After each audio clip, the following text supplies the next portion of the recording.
안녕하세요, 나리입니다. 제 간단한 소개를 드리자면 3년차 20대 직장인, 월급 80% 선저축, 부모님과 본가 거주, 출퇴근 대중교통을 이용하는 짠순이 직장인입니다. 수입과 지출을 파악하고 가소비를 줄이고자 매월 소비를 기록하는 중이에요. 2024년도 3월부터 가계부를 쓰기 시작했는데 어느덧 연말이 다가왔네요. 1년 동안의 소비 패턴과 저축 금액을 정리해보고 저만의 짠테크 꿀팁을 소개하려고 해요. 우선 현재 저의 목표는 스스로 번 돈, 즉 현금으로만 1억을 모으는 것이에요. 2024년도 1월 200만원, 2월 200만원, 3월 210만원, 4월 210만원, 5월 210만원, 6월 210만원, 7월 210만원, 8월 210만원, 9월 210만원, 10월 210만원, 11월 210만원, 12월 210만원입니다. 그래서 현재는 목표 금액의 64%를 달성을 했답니다. 아직 20대여서 그런지 하고 싶은 것도 먹고 싶은 것도 많았어서 200만원 정도의 돈을 매월 저축하는 게 쉽지는 않더라고요. 그래도 제가 이렇게 돈을 모을 수 있었던 원동력은 바로 제 스스로의 독립심과 책임감인 것 같아요. 비록 지금은 부모님 밑에서 살고 있지만 조만간 결혼을 할 예정이기도 하고 이 험한 세상을 살아남으려면 혼자만의 든든한 자본금이 있어야겠더라고요. 요즘에는 워낙 물가도 오르고 집값도 비싸고 경제가 안 좋기 때문에 서울에서 평범하게 생활하기 위해서는 현실적인 부분을 생각을 안 할 수가 없더라고요. 서울에서 태어났고 쭉 자라왔지만 참 냉정하고 치열한 도시인 것 같아요. 물론 세상에는 돈 말고도 많은 중요한 가치들이 있고 너무 이성적으로 치우치면 안 되는 거지만 저는 챙길 건 챙기면서 20대를 현명하고 지혜롭게 보내고 싶네요. 하지만 저도 노는 거를 굉장히 좋아한답니다. 특히 지인들과의 만남에서는 아끼지 않고 돈을 쓰는 편이에요. 유튜브에서는 주로 가계부와 재테크, 돈과 관련된 이야기를 하지만 네이버 블로거 여행 인플루언서로 오래 활동을 하기도 했고 많은 시간과 돈을 투자하기도 해요. 그래서 저는 데이트나 생활비 절약을 위해서 블로그 협찬을 활용하려고 노력 중이에요. 또 특히 올해는 제 SNS 업로드를 통해 부수입도 많이 얻었는데 블로그 포스팅과 유튜브 영상 제작을 하면서 비상금을 모았어요.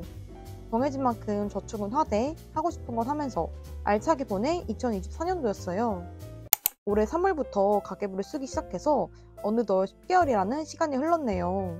사실 원래 써볼까 고민만 1년 정도 해오다가 처음으로 써본 건데 그 효과는 확실히 있더라고요. 카테고리별로 분류를 해서 매번 소비를 기록을 하다 보니 어떤 부분에서 돈이 새어나가고 있는지 현금 흐름을 파악할 수 있었어요. 또 돈을 쓸 때 이게 적절한 소비인지 한 번 더 생각해 볼 수가 있더라고요.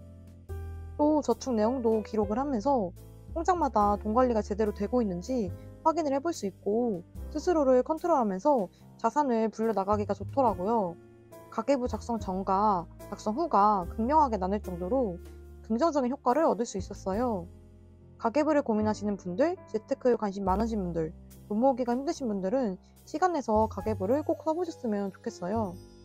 올해만 카카오 모임 통장을 2개나 개설해서 사용하고 있어요.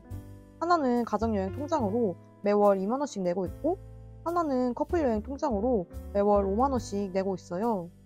제가 모임장을 맡아서 총무가 되었는데 돈을 활용할 때마다 아주 뿌듯하더라고요. 아빠 환갑에 맞춰서 다 같이 해외여행을 가보려고 가정여행 통장을 만들었는데 요즘에는 국내 여행이나 외식 모임 때 사용하기도 해요.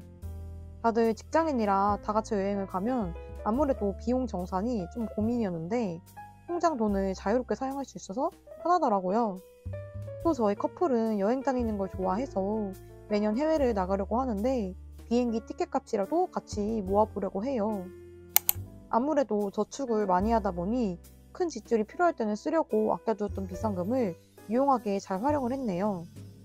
저 같은 경우는 저축량이 많다 보니까 비상금을 모으는 것도 쉽지는 않았는데 이전 직장에서 나오면서 받은 퇴직금이나 소소하게 받는 부수입들을 따로 쓰지 않고 파킹 통장에 모아두었어요. 가족 행사나 경조사 비용, 요가 학원 등록 등등 일상 속에서 갑작스러운 돈이 필요할 때 사용을 했네요. 올해는 짝꿍이랑 첫 해외여행을 다녀왔어요. 아무래도 여행 인플루언서로 활동을 하다 보니 해외여행에서도 협찬을 받을 수 있었네요. 저희가 다녀온 곳은 보라카이였는데 한인 관광업체에 제가 직접 연락을 드렸고 공항 픽업, 액티비티, 마사지 협찬을 받았어요. 인플루언서지만 엄청난 파워가 있는 위치는 아니어서 기대를 안 하고 연락을 드렸는데 숙박이나 맛집은 어려워도 그 이외의 부수적인 협찬은 가능하다고 답변을 주셔서 할 수 있게 되었어요. 블로그의 중요성을 다시 한번 느끼게 되었고 상황에 맞춰 나를 적절하게 어필하는 방법을 하나 배운 것 같아요.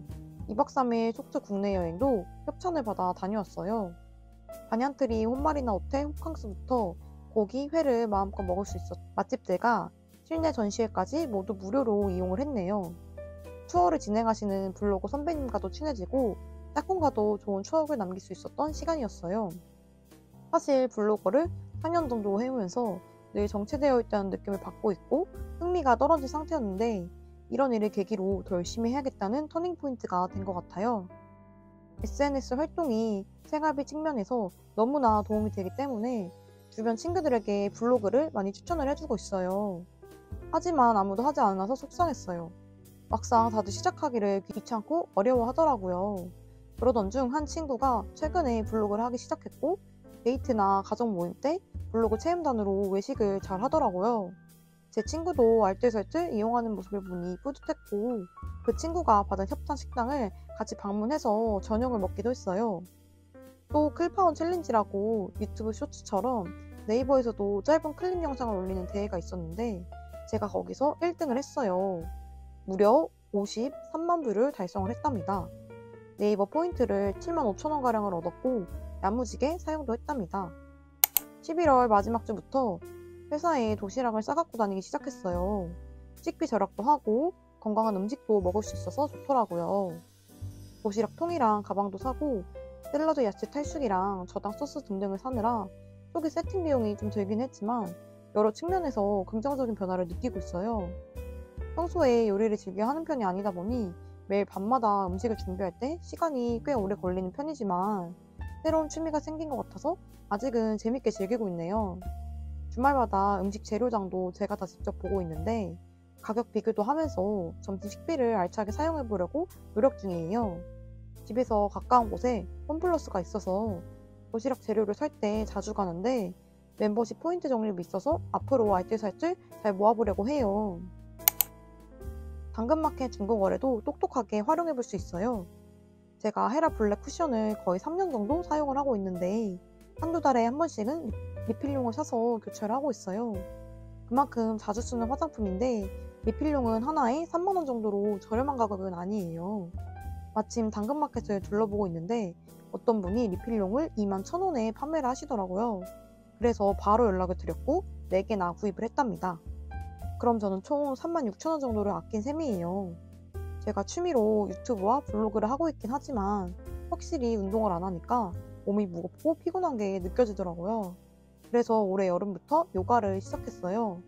비싼 가격에 고민도 많았지만 1년에 100만원 요가 학원 이용권을 당근마켓에서 50만원에 판매하는 걸 봤어요. 갑자기 이사를 가게 되어서 급하게 양도를 하시더라고요. 양도비 3만원이 따로 들기는 했지만 바로 결제를 했답니다. 집에서 잘 안 쓰거나 버리는 물건들을 제가 판매도 꽤 했답니다. 예전에는 반값 택배하는 것도 어려워했는데 요즘에는 척척 잘하게 되었어요. 주는 사람도 받는 사람도 윈윈할 수 있어서 좋더라고요. 왠지 기분도 뿌듯해지고 소소한 용돈도 벌 수 있어요. 조금 귀찮기는 하지만 언젠가 날 잡고 물건 정리도 할 겸 해보시는 거를 추천을 드려요. 싼테크 방법 중 하나로 카드 테크가 있다는 것도 알고 계셨나요? 9월쯤에 롯데카드 이벤트로 처음 해봤는데 신규 가입 이벤트로 지정된 날짜까지 18만원 이상 사용을 하면 13만원 캐시백, 5만원은 네이버 페이 또는 띵페이를 주더라고요. 신규 조건에도 맞고 한 번쯤은 해보고 싶었어서 시작을 해봤어요. 저는 이제 여신거래 안심차단 서비스를 한 상태라 신용카드 개설이 차단되어서 카드 테크는 못하지만 주변 분들에게 엄청 추천을 하고 있어요. 추석 연휴를 맞이해서 안 입는 옷 정리를 하려다가 리클이라는 어플을 알게 되었어요. 리클을 통해 헌옷 수거 신청을 하면 판매액이 정산이 되고 통장으로 현금을 받을 수 있어요. 옷은 물론이고 신발까지 싹 다 해서 한 봉지로 4개가 나왔어요. 그리고 1,800원을 받을 수 있었네요. 소소한 금액이지만 그래도 밥 한 끼 값은 아낄 수 있었고 집 정리도 하고 부수입도 얻을 수 있어서 일석이조인 것 같아요. 저는 올해만 2번 정도 이용을 해서 25,000원 정도를 벌었어요. 비상금 모으는 파킹 통장으로 미래에셋증권 네이버페이 CMA 통장을 개설을 했어요. 원래는 K뱅크 파킹 통장을 쓰고 있었는데 제 조건에는 이 통장이 더 유리하게 작용을 하더라고요. 제가 꼽은 장점으로는 첫 번째, 수익률이 높아서 다른 파킹 통장보다 높은 이자를 매일 얻어갈 수 있어요. 두 번째, 전국 편의점, 미디어커피 등에서 네이버페이 현장 결제 시 랜덤 포인트가 2배가 적립이 되고 네이버 플러스 멤버십 시 4배가 적립이 되어요. 세 번째, 온라인 결제 포인트 최대 3% 적립이 가능해요. 네 번째로는 네이버페이 어플에서 자유롭게 입출금이 가능해요. 저는 네이버페이 결제를 자주 하기 때문에 활용도가 높더라고요. 작년에 줄어들었던 1천만 원 예금이 11월 29일을 기점으로 만기가 되었어요. 이자가 36만 원 정도가 붙었는데 작고 소중한 금액이지만 나중에 언젠가 급하게 돈이 필요할 때 비상금으로 쓰려고 파킹 통장에 따로 저축을 해두었어요. 저는 이 1천만 원을 다시 예금에 저장을 해두었답니다. 사실 이걸로 주식이나 코인 투자를 해볼 수도 있는 거지만 우선 1억까지는 차곡차곡 시드를 모으는 게 목표이기 때문에 예금을 선택을 했네요. 2024년도 연말 결산과 더불어 2025년도 선테크 꿀팁까지 정리를 해보았어요. 앞으로도 가계부 작성은 계속될 테니까 우리 모두 각자의 목표 저축액을 모을 때까지 같이 열심히 힘내봐요. 즐겁고 행복한 연말연시 되시기를 바랄게요. 그럼 지금까지 시청해주셔서 감사합니다.